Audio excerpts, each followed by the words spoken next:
കഴിഞ്ഞ ദിവസം എയ്ഡ്സിനെ കുറിച്ചും HIV കുറിച്ചും ഞാൻ ലൈവ് വരികയുണ്ടായി. അതിൽ ചിലർ ചോദിച്ചു, ഡോക്ടറെ നിങ്ങൾ HIV ഇത്രമാത്രം അപകടകാരി അല്ലെന്നാണോ പറയുന്നതെന്നൊക്കെ ചോദിക്കുകയുണ്ടായി. തീർച്ചയായിട്ടും HIV കണ്ടെത്തിയ ഒരു കാലഘട്ടത്തിൽ ഉണ്ടായിരുന്ന അത്ര ഡേഞ്ചർ സിറ്റുവേഷൻ ഇന്നിവിടെ ഇല്ല എന്നുള്ളത് ഒരു വസ്തുതയാണ്. കാരണം HIV പോസിറ്റീവായ ഹ്യൂമൻ ഇമ്മ്യൂണോ ഡെഫിഷ്യൻസി വൈറസ് ശരീരത്തിലേക്ക് എത്തിക്കഴിഞ്ഞാൽ ഉടൻ ഉണ്ടാകുന്നൊരു അസുഖമല്ല എയ്ഡ്സ് എന്ന് പറഞ്ഞാൽ. ഈ HIV-യെ ചികിത്സിക്കാനുള്ള ഒരുപാട് ആൻറ്റി റെട്രോവൈറൽ ട്രീറ്റ്മെൻറ്റ് ART എന്ന് പറയും. ഈ മെഡിസിൻസ് ഒക്കെ ഇന്ന് ലഭ്യമാണ്. ഇത് കൊടുത്തു കഴിഞ്ഞാൽ ഇത് എയ്ഡ്സായി പരിവർത്തനം ചെയ്യാനുള്ള സാധ്യത വളരെ വിദൂരമാണ്. ഒരു നോർമലായി ജീവിക്കുന്ന ഒരു മനുഷ്യൻ്റെ അത്രയും ജീവിക്കാം. പക്ഷേ HIV അണുബാധ ഉണ്ടായി കഴിഞ്ഞാലുള്ള അപകടാവസ്ഥ എന്താണ്? പിന്നെ അവർക്കൊരു ജോലി പ്രവേശിക്കാനോ ഒരു മെഡിക്കൽ ക്ലിയർ ചെയ്യാനോ അങ്ങനത്തെ പല കാര്യങ്ങൾക്ക് മുമ്പിൽ വിലങ്ങാവുന്നുള്ളത്. നാട്ടുകാർ അറിഞ്ഞു കഴിഞ്ഞാലും ഒരുപാട് സാമൂഹികമായ ഒറ്റപ്പെടുത്തലുകളും മറ്റും ഉണ്ടാവും എന്നുള്ളതും ഒരു വസ്തുതയാണ്. അപ്പോൾ എല്ലാവരും പറഞ്ഞു ഒരു കഴിഞ്ഞ ദിവസങ്ങളിലൊക്കെ വ്യാപിക്കുന്നൊരു മെസ്സേജാണ്, ഇന്നൊരു പെൺകുട്ടിക്ക് HIV എയ്ഡ്സ് വന്ന് മരിച്ചു എന്നൊക്കെ പറയാം. എൻ്റെ വസ്തുത എന്താണെന്ന് എനിക്ക് കറക്റ്റ് അറിയില്ല. പക്ഷേ അതിൻ്റെ പേരിൽ ഒരുപാട് പേര് പരിഭ്രാന്തി നിറഞ്ഞ ഒരുപാട് ചെറുപ്പക്കാർ പരിഭ്രാന്തരായി നിൽക്കുന്നുണ്ട്. എനിക്കൊക്കെ HIV ആവുമല്ലോ, HIV പോലെ എൻ്റെ ജീവിതം കഴിഞ്ഞല്ലോ എന്ന രീതിയിൽ ചിന്തിച്ച് പരിഭ്രാന്തരായി ഒരുപാട് വിഷമിച്ചിരിക്കുന്ന ആൾക്കാരുണ്ട്. അത്തരം ഒരു ഘട്ടത്തിലാണ് ഞാൻ അങ്ങനെ ലൈവ് വന്നത്. ഇതിനെക്കുറിച്ച് ഇപ്പം അടുത്ത് വന്ന കുറച്ച് കണക്കുകൾ ഞാനൊന്ന് ബോധിപ്പിച്ച് തരാം. HIV അണുബാധയുള്ള HIV പോസിറ്റീവായ എയ്ഡ്സ് വന്നു എന്ന് പറയുന്നില്ല, എയ്ഡ്സ് അവസ്ഥയിലേക്ക് എത്തിയ ആളായിക്കൊള്ളണമെന്നില്ല. HIV അണുബാധ ഒരു പങ്കാളിയുമായിട്ട് ലൈംഗിക ബന്ധത്തിൽ ഏർപ്പെടുത്താൻ ഇത് പകരാനുള്ള ചാൻസുകൾ എത്രയൊക്കെയാണ്? ഏറ്റവും കൂടുതൽ സെക്ഷൽ കോണ്ടലിലൂടെ പകരാൻ സാധ്യതയുള്ളത് ആനൽ സെക്സിലൂടെയാണ്, മൂലത്തിലൂടെ സെക്സ് ചെയ്യുന്നതിലൂടെ. അത് 1.33% ചാൻസാണ് അതിലുള്ളത്. അങ്ങനെ പറഞ്ഞു കഴിഞ്ഞാൽ 72 ആൾക്കാരിൽ ഒരാൾക്ക് ഇത് പടരാനുള്ള സാധ്യതയുണ്ട്. അത് അവർ പ്രൊട്ടക്റ്റീവ് മെഷേഴ്സായിട്ടുള്ള കോണ്ടം പോലത്തത് ഉപയോഗിച്ചിട്ടില്ലെങ്കിൽ ആണ് എന്ന് പ്രത്യേകം മനസ്സിലാക്കുക. ഓക്കെ, ഇതിലൂടെയാണ് ഏറ്റവും കൂടുതൽ പകരാനുള്ള ചാൻസ് ഉള്ളത്. ഇനി വജൈനൽ സെക്സിലൂടെ ആണെങ്കിലോ, നമ്മളുടെ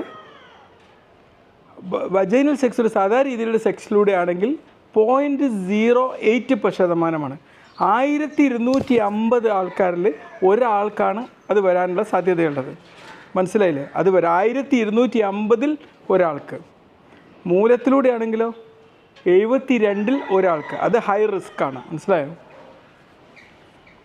അതിനി ഹോമോസെക്ഷൽ ആയിട്ടുള്ള ആൾക്കാരാണെങ്കിലും അത് ബാധകമാണ്, പ്രത്യേകം മനസ്സിലാക്കണം. ഓക്കെ, ഈ 0.08% ആർക്കാണ് വരാൻ സാധ്യത അറിയോ? ഇത് പുരുഷന്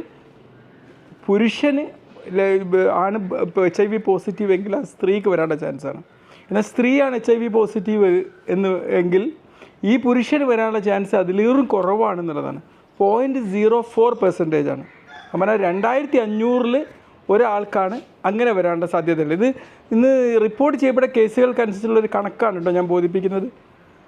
പിന്നെ ഓറൽ സെക്സ് വഴിയാണ്. ഈ ഓറൽ സെക്സ്, വായിലൂടെ സെക്സ് ചെയ്യുന്നവർ പകരാനുള്ള ചാൻസ് 0% ആണ്.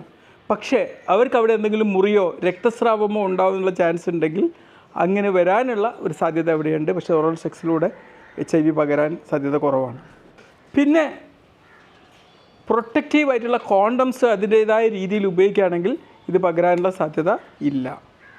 പിന്നെ HIV പോസിറ്റീവായൊരു പാർട്ട്ണറുമായി ലൈംഗിക ബന്ധത്തിൽ ഏർപ്പെടുകയാണ്, പ്രീ എക്സ്പോഷർ പ്രൊഫിലാക്സിസിന് വേണ്ടിയുള്ള മെഡിസിൻസ് എടുത്തിട്ടാണ് എടുക്കുന്നതെങ്കിൽ ആ സാധ്യത 90% വീണ്ടും കുറയും എന്നുള്ളതാണ്.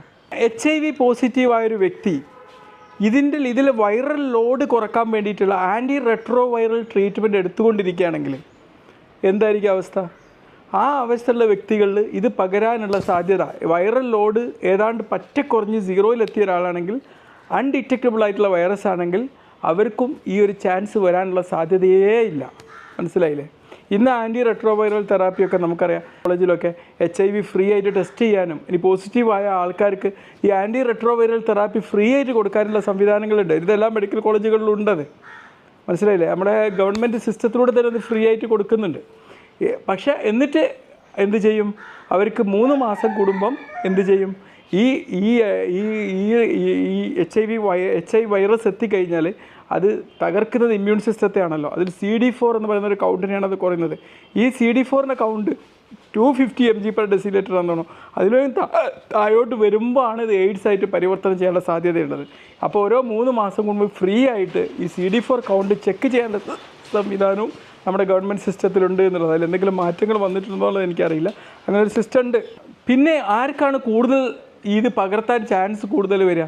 ഇപ്പോൾ ചില ആൾക്കാർ ഈ സെക്ഷൽ വർക്കൊക്കെ ചെയ്ത് തീരെ ഇങ്ങനെ സ്ട്രീറ്റിലൂടെ കലിഞ്ഞു നടക്കുന്ന സ്ത്രീകൾ എന്നല്ല, സ്ത്രീകളായാലും പുരുഷന്മാരായാലും ഈ HIV പോസിറ്റീവായ ആൾക്കാർക്ക് മറ്റ് സെക്ഷലി ട്രാൻസ്മിറ്റഡ് ഡിസീസുകൾ കൂടി ഇതുവഴി പകരുന്ന മറ്റ് അസുഖങ്ങൾ കൂടി ഉണ്ടെങ്കിൽ അവരിൽ നിന്ന് ഈ പറഞ്ഞ റേഷ്യോനേക്കാളൊക്കെ അപ്പുറത്തേക്ക് പകരാനുള്ള ചാൻസ് ഉണ്ട് എന്നുള്ളത് പ്രത്യേകം മനസ്സിലാക്കണം.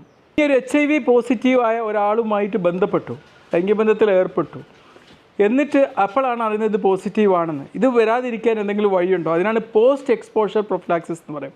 എക്സ്പോഷർ ചെയ്തതിന് ശേഷം എടുക്കുന്ന ട്രീറ്റ്മെൻറ്റ്. ഇത് 28 ദിവസത്തോളം നമ്മൾ എന്ത് ചെയ്യും? ഈ ആൻറ്റി റെട്രോവൈറൽ ട്രീറ്റ്മെൻറ്റ് കൊടുക്കും.